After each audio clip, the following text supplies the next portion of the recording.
Hello, everyone. Hello, YouTubers. This is Anonymous T. Hope you're having an amazing day today. So today we are talking part 2 of the Ready to Love Potomac reunion. In this video specifically, we are discussing Carmen's gameplay, you guys.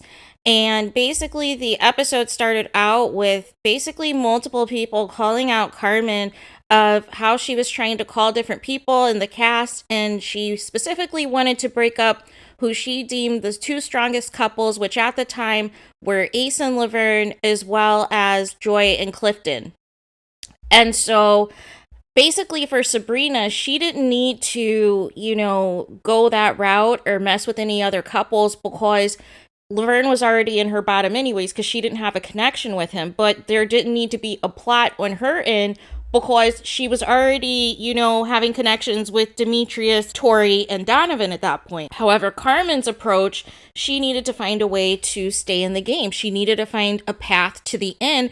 And her strategy is if she breaks up strong couples, then there could be a path for her to get to the end. And I don't think that, I think throughout the process, Carmen was trying to figure out who was the person that she could go to the end with. And I think what ended up happening was that since things didn't work out with Eric, since, what happened with the inappropriate touching and everything else that took place with Takia, Carmen basically had to scramble another time to potentially, get there to the end. So she tried to make things happen with Paul, but then when things broke down between them, she wanted to get some revenge and say some things, to hurt Takia.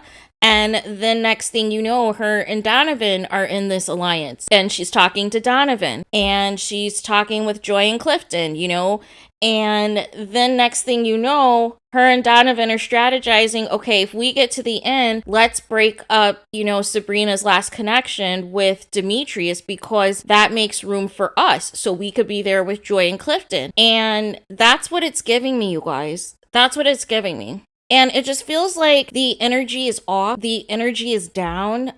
Tommy was right in saying that it was very high school. It was very immature. Like, here's the thing. If you have to play games with people, if you have to try to call people to strategize on a dating show because you're concerned about how long you're going to be on the show, maybe you're not ready to love. What's meant for you is meant for you. But the conniving and the bad and the messy behavior, that's going to come back on you tenfold. And if you're in a connection because it was based off of messy gameplay, it was based off of ill intentions and jealousy and negativity from the start, it's not going to survive. It's not going to prosper. Hate to be the person of bad news, but that's just not how it works out here, you guys. So, and I still don't see it for Carmen and Donovan. Like I said, they're Liz and Jason 2.0, where they were not either one's, first choice. I found it very interesting because I thought that Donovan, at one point in time thought that Tina was his top connection, but he didn't even want to say anything about their connection. However, he had plenty to say about him and Sabrina's connection, and it's like, that told me everything I needed to know. And that's on that. That told me everything I needed to know, and I didn't understand what was going on with the producers as to why they still sat Sabrina next to Donovan at the last segment. Like, what is going on? Why be messy like this knowing that there's, whatever between them? So, but yeah.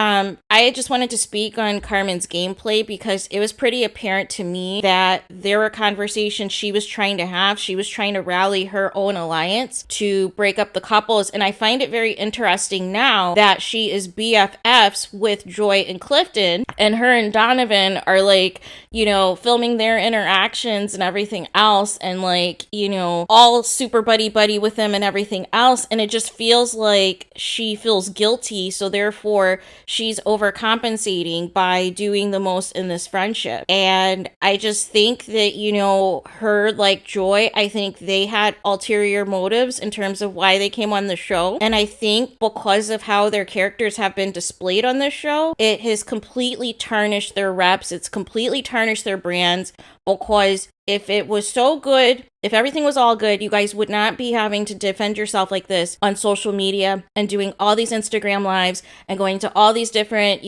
content creators' pages and leaving comments and this and that and reacting and going back and forth in the chat with people. Like, it's too much. It's absolutely too much. But it's just very unfortunate because had there not been all this interference, I feel like there would have been other couples that were meant to be together that would be together. And I feel like, you know, her connection, it's based out of, you know, convenience. And we all know how that's going to end, right? We all know how that's going to end. I don't know what Tommy was talking about, that his process works. No. We only literally have what?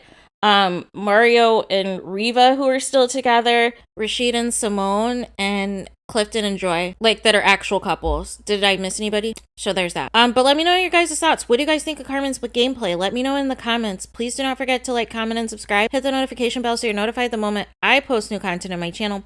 And with that being said, I'll talk to you guys again very soon.